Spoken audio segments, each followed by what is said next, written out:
This is Tadej Pogacar, but this is not his usual bike. Oh yes, this is an unreleased model that, judging from the leaked images, is a brand new Colnago V5RS. So, is this the bike that will win the 2025 Tour de France? What do we know about Pogacar's second new bike of the year, and what specs does it need to hit to be, well, a hit? Here's everything we know about the unreleased bike so far and what we're hoping to see when this does officially drop. First up, let's take a look at what information we can glean from the leaked images. Well, first of all, the name.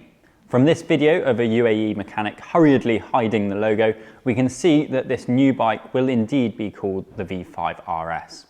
It's pretty safe to assume then that this will be a replacement for the V4RS all-rounder road race bike that Pogacar has used for nearly all of his races for just under the last 3 years. This new bike though might have a slightly different remit.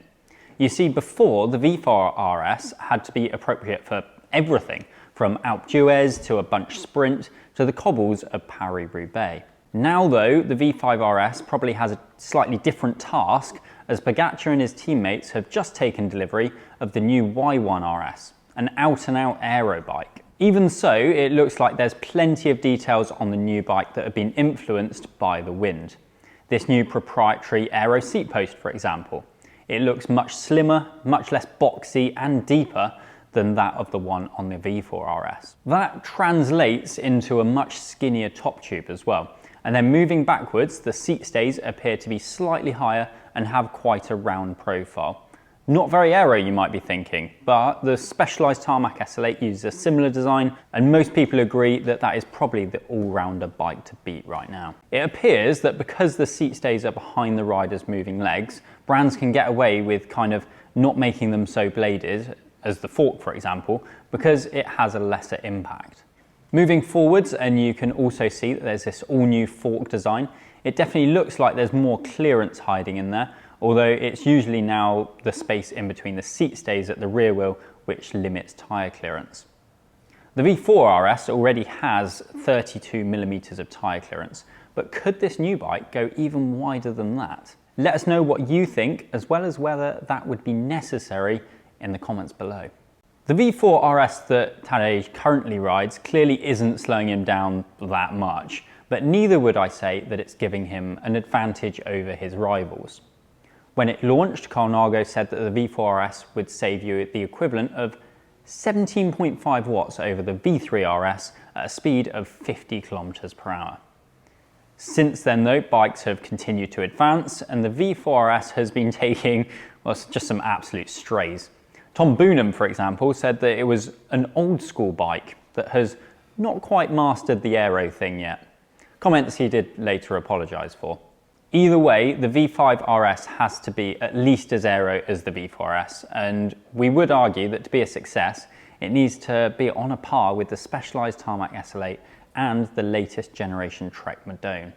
Bike brands don't always shout about how their bike performs against specific rivals, but Colnago were pretty thorough with their aero testing white paper when the Y1RS launched. A bike which they claim is the fastest in the peloton and would save you a full 20 watts at 50 kilometers an hour compared to the V4RS. The V5RS then we're pretty sure will be somewhere in the middle of the V4RS and the Y1RS, too many RSs. We'd say hitting the midpoint between the two would be a big achievement, but who knows if that is possible. Perhaps the biggest area that we'll see an improvement is the frame weight. As we previously said, Team UAE now have the Y1RS for sprint stages and the flat days, so the V5RS will be relied on primarily in the mountains. The outgoing bike is far from the lightest in the peloton. It has a claimed frame weight of 798 grams for a size 51, and the Dura-Race equipped bike that we tested weighed in on our scales of truth at just over 7.2 kilos. The Tarmac S8 meanwhile has a frame weight a full 100 grams lighter, and the S-Works model is at least 400 grams lighter as a whole bike. To really set the specs sheet alight then, the V5RS needs to have a frame weight of around the 700 gram mark. That would bring it in line with some of the best in the business, such as the Giant TCR Advanced SL. In the real world, we admit that 100 grams isn't going to make the slightest bit of difference to riders like me and you. So we hope that any gram shedding doesn't come at the expense of stiffness, comfort, or durability. We'll glance over tyre clearance as we touched on that earlier. 32mm would be fine. That seems what most race bikes have at the moment.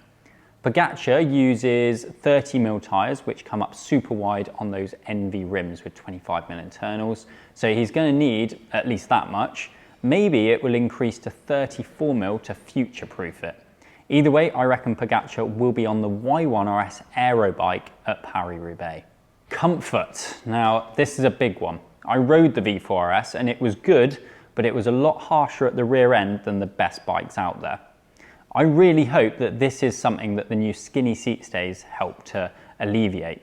But until we get to ride one, we just won't know. Proprietariness. Yep, I've just made up that word. Obviously, the seat post, like on most race bikes, is proprietary, but it is nice to see that Colnago has stuck with a standard cockpit at the front end. Phew. The Y1Rs exploits this rather radical looking thing.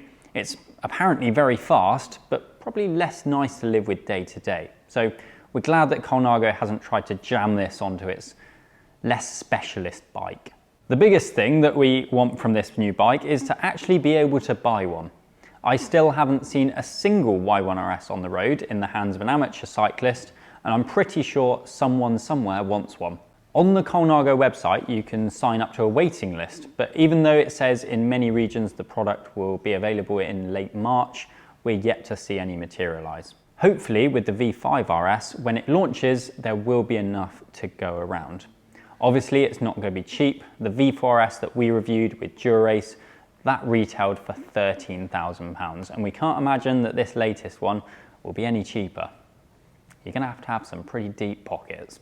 Let us know what you want to see on the V5RS down in the comment section below, as well as how much you think it'll cost.